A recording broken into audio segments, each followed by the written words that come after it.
Okay, so here's a greatly awaited video. So what's the uncommon thing needed to win souls? Contrary to popular belief, the average believer actually doesn't know what it means to share the gospel. So I'll start by sharing the story. Years ago, a friend of mine had on a shirt. This is before COVID. He had on a shirt that I absolutely loved. And I'm going to read what it said. It said, "Preach the gospel at all times, and if necessary, use words." When I saw that, I thought that was so profound because I was like, wow, so you share the gospel by just living your life before people. But let me ask you this. How many people have been saved through your life by you just being a godly example? 1, 2, 3, 10, 20. I can probably guarantee that no people have been saved for you just being a godly example. How did you get saved? Did you get saved by seeing a godly example? What exactly led to your salvation? And I know you're probably saying what specifically led to your salvation, and we're going to get into that later. But the problem with this thinking is that it aids in a lazy Christian that is too scared to win souls. The average Christian gets nervous when it comes to winning souls because of various factors that we're going to address in this course. But you have to understand that living your life isn't sharing the gospel. And you might be thinking of the verse, well, the word says, let your good work shine before men so they may glorify your Father in heaven.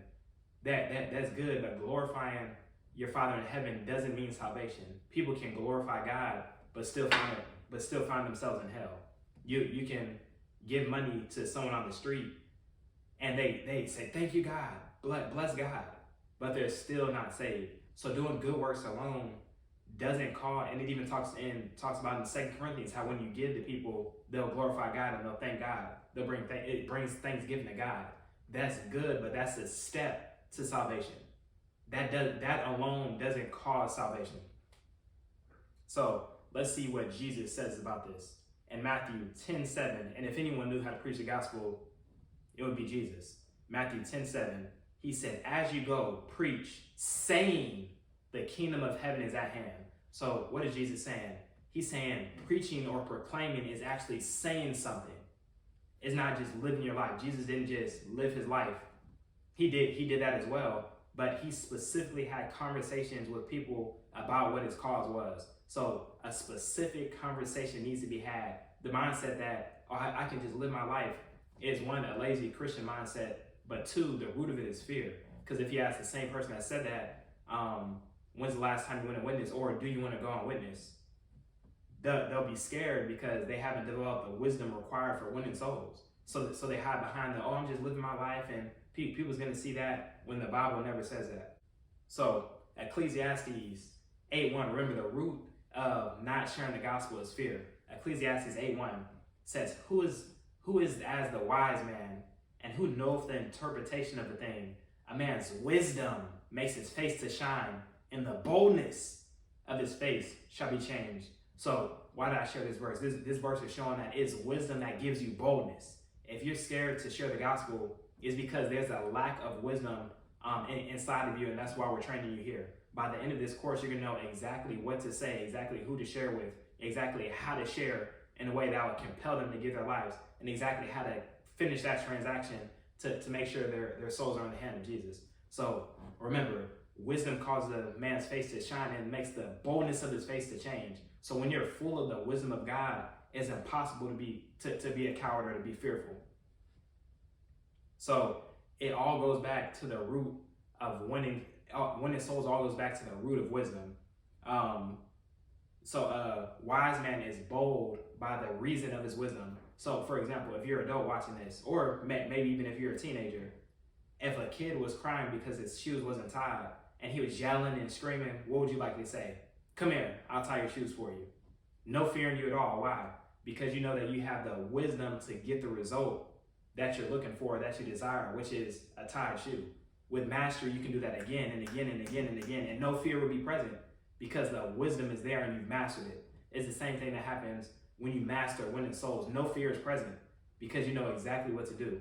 So, and the next one, and the next story I'm going to share is a story that illustrates when people don't get results versus when people do get results and the root of not getting that result. So I read a book, I believe this was in T for T, A Discipleship Revolution. I believe every believer that wants to win souls and disciple believers should read it. The story is in a training session, similar to what you're going to learn in the next session, the Discovery Bible Study model. In a training session, it was a group of people that were resistant to the gospel for 7 years.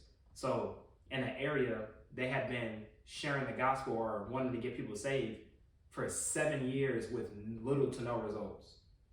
7 years with little to no results. Imagine laboring for 7 years, but you don't see any souls saved, which is what you're desiring. So the thing that is weird is after 7 years, on the 8th year, they started getting explosive results. And the teacher of the Discovery Bible Study noticed that the person that wasn't getting results at first is now getting the explosive results. So he asked the person, he said, well, what changed? What did you start doing differently? And the man ashamedly said, we started sharing the gospel.